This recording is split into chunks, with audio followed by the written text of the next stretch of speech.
the market has changed for employees and employers. And because of that, we could be seeing some huge sell-offs in the commercial real estate sector. Now people have choices, companies have choices, employees have choices, and it's a huge, slow-moving train wreck on the horizon for commercial real estate.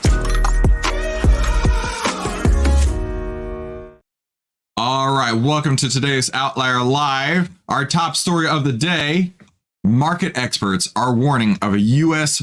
real estate train wreck, a slow-moving train wreck. Commercial real estate could see $700 billion in default. At least that's what a billionaire CEO has predicted, right? So I don't know about you, but I have seen a tremendous shift in the way that people work these days. And surely you've seen the same too, right? I don't know the stats on how many jobs were transitioned to remote jobs during the pandemic, but I could imagine that a lot of white collar workers, probably 30, 40, 50% or even more, transition to a hybrid or work from home work environment and may never be coming back to the real estate offices, may never be coming back to the offices that the companies had rented, right?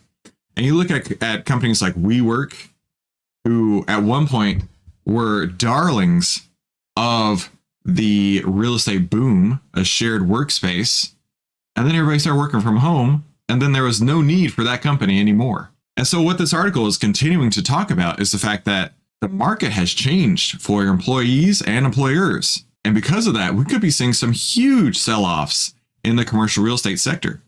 I mean, it just makes sense, right? When commercial real estate used to be 100%, maybe down to 80% occupied every single day, and now we're looking at occupancy rates somewhere in the 30 to 35% range, that's unsustainable, right? I used to work in Dallas on the 13th floor of a building, and I hated having to drive into there every day, and I hated having to go up the elevator, and I hated the people that I worked with, and I hated the job, and I hated every single thing about it. But that building was full. The building beside it was full. The building on the other side of it was full. And it was all of us in the rat race going to our day prison, I guess you could think of it that way, every single day. And now that's not the case. Now people have choices. Companies have choices. Employees have choices. And it's a huge, slow-moving train wreck on the horizon for commercial real estate. So let's take a look at what the article says here, right? This real estate entrepreneur has started to echo similar warning signs amid massive issues in the commercial sector. Of course, there's massive issues in the sector, right? Nobody wants to go into work anymore when they can do, and they've trained on how to do the work from home for the last 4 years. If you're still working from home in 2024, I can't imagine that the company you're working with will say, you know what, we're better off at this point. We've trained you to work productively from home for 4 years. I can't imagine that company turning around and saying, you know what, we need to come back to the office. Do you know how many employees have come into a company, worked their entire career at that company, or worked their entire tenure at that company, and then bounced while still working from home, right? That's now the new norm. The Fed is the beast in the market. It has, it says this is why the Fed is the beast in the market. It has the Fed by a stranglehold because $2 trillion of maturities in the commercial real estate space. And then if you look at high yield leveraged loans and investment grade bonds in the U.S. corporate market, that's another $1.9 trillion. So the Fed is going to be forced to cut rates dramatically this year. These buildings cannot service the debt. So what does that mean, right? Let's say that I owned an office building, 27-floor office building, most beautiful, opulent office building you ever said. Instead of Trump on the side, it says you on the side, right? And I can't fill it. I can't get butts in chairs. I can't get lease agreements. I can't get anybody to come into the office. Well, my probably $500 million loan, I can't pay that. I can't service the debt. And it's going to default. And that's what this person says here, right? These buildings can't service the debt because they can't get people to take the leases. They're worth a fraction of what the original values were when these loans were made.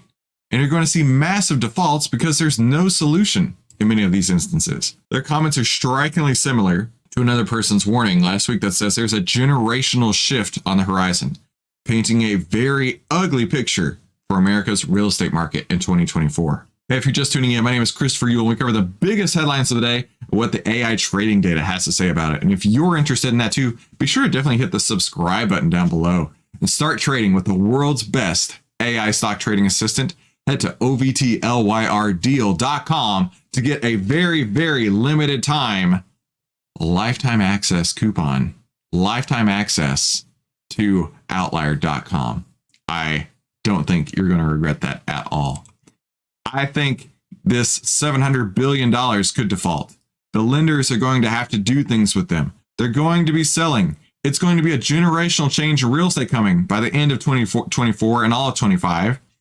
We'll be talking about real estate being just a massive change. $700 billion to $1 trillion in defaults are coming.